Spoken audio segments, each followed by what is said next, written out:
ہائے ہائے، یعنی مجھ پر کوئی آزمائش آئی تھی میرے درجے بڑھانے، مگر ہائے میری بے صبری کہ میں نے وہ درجہ پانے کا موقع ضائع کر دیا، میں نے وہ ثواب پانے کا موقع ضائع کر دیا۔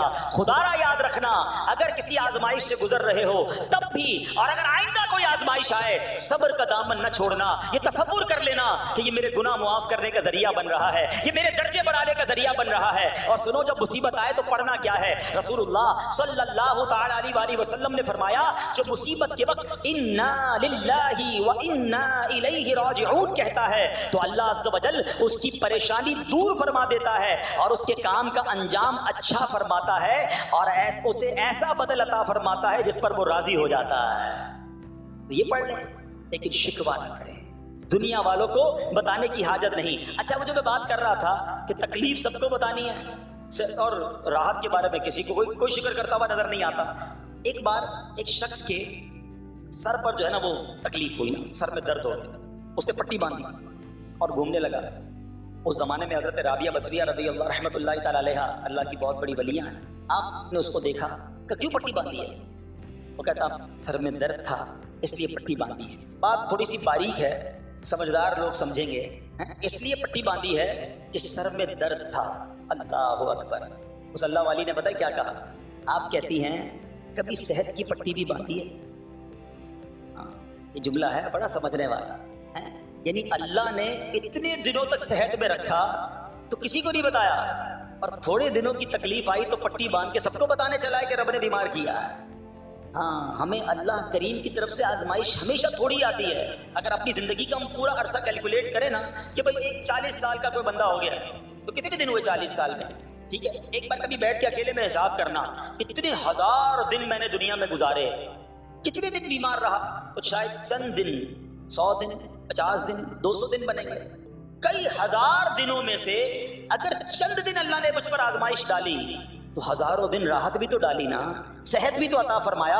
اتنے دن جس رب نے چھاؤں میں کھڑا کیا، اگر تھوڑی دیر کے لیے دھوپ آئی ہے تو مجھے شکوہ نہیں کرنے چاہیے۔ یاد رکھنا، ہر رات کے بعد صبح ہے، ہر دھوپ کے بعد چھاؤں ہے۔ اگر تم انتظار کرو گے تو رب ایسی رحمت تم پر نازل کرے گا، اپنے غیب کے خزانوں سے عطا فرمائے گا۔ قرآن میں رب نے وعدہ کیا ہے، وَمَن يَتَوَكَّلْ عَلَى اللَّهِ فَهُوَ حَسْبُهُ، جو اللہ پر بھروسہ کرے اللہ اس کے لیے کافی ہے۔ مگر ہمارا پرابلم یہ ہے کہ جب مشکل آتی ہے اب یہ ساری باتیں بھول کر بس شکوہ، شکایات اور پریشانی میں چلے جاتے ہیں۔ ارے آپ اس مصیبت کو اللہ کی طرف سے نعمت سمجھ لو، اللہ کی طرف سے یہ سمجھ لو کہ میرے گناہ معاف کروانے، میرے درجات بلند کرنے کے لیے آیا ہے۔ اچھا، اب ایک اور بات، بعض اوقات شیطان ہے نا، وہ کسی کے دماغ میں وسوسہ ڈالتا ہے کہ یار جب میں نمازیں نہیں پڑھتا تھا نا تب تو اتنا پریشان نہیں رہتا تھا، جب سے نمازیں شروع کی، دعوت اسلامی کے اجتماع میں آنے لگا، مدنی قافلوں میں سفر شروع کر دیا، اب تو میں نے کچھ ذمہ داری بھی لینا شروع کر دی ہے۔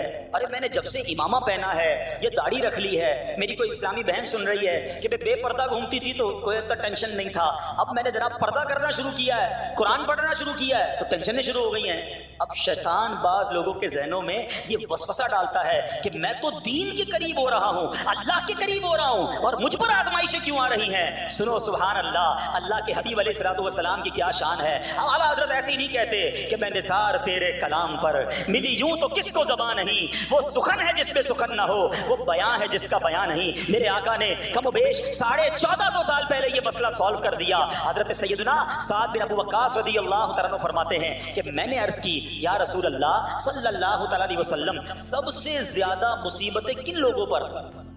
گلی مکاتی نا، پنجابی میں کہتے ہیں نا، گالی بات ہی ختم کر دی۔ حضور یہ بتائیں سب سے زیادہ مصیبتیں کن لوگوں پر آئیں؟ پیارے آقا نے فرمایا انبیاء پر۔ اللہ اکبر، اللہ کے سب سے قریب تو انبیاء ہیں نا، انبیاء پر، پھر ان لوگوں کے بعد جو لوگ بہتر ہیں، پھر ان کے بعد جو بہتر ہیں۔ سنو اب اگلا جملہ، بندے کو اپنی دینداری کے اعتبار سے مصیبت میں مبتلا کیا جاتا ہے۔ اگر وہ دین میں سخت ہوتا ہے اس کی آزمائش بھی سخت ہوتی ہے، اگر وہ دین میں کمزور ہوتا ہے تو اللہ عز و جل اس کی دینداری کے مطابق اسے آزماتا ہے۔ بندہ مصیبت میں مبتلا ہوتا رہتا ہے یہاں تک کہ اس کے دنیا میں ہی اس کے سارے گناہ بخش دیے جاتے ہیں۔ گویا اللہ کی یہ رحمت ہے کہ بندہ بڑا نیک ہو رہا ہے، رب چاہتا ہے کہ اس بندے پر آزمائش بھیجوں، میرا نیک بندہ صبر کرے، اس کے گناہ معاف ہو جائیں اور میرے پاس آئے تو اس کو جنت میں داخل کر دوں۔ اللہ اکبر۔ اے پیارے اسلامی بھائیو، یاد رکھنا، اب جو میں نے ایک سوال قائم کیا تھا نا کہ یار میں تو دین کے قریب، میں تو اللہ کے قریب ہونے کی کوشش کر رہا ہوں اور ایک کے بعد ایک آزمائش آ رہی ہے، یہ کیا ہے؟ اب ایک اور حدیث سن لو، سبحان اللہ۔ حضرت سیدنا انس رضی اللہ تعالیٰ عنہ سے روایت ہے، سرکار بالا تبار، ہم بے کسوں کے مددگار، شفیع روز شمار، تو عالم کے مالک و مختار صلی اللہ تعالی علیہ وآلہ وسلم نے فرمایا، جب اللہ عز و جل کسی بندے سے محبت فرماتا ہے، سننا ذرا غور سے، اللہ عز و جل جب اپنے کسی بندے سے محبت فرماتا ہے یا اسے اپنا دوست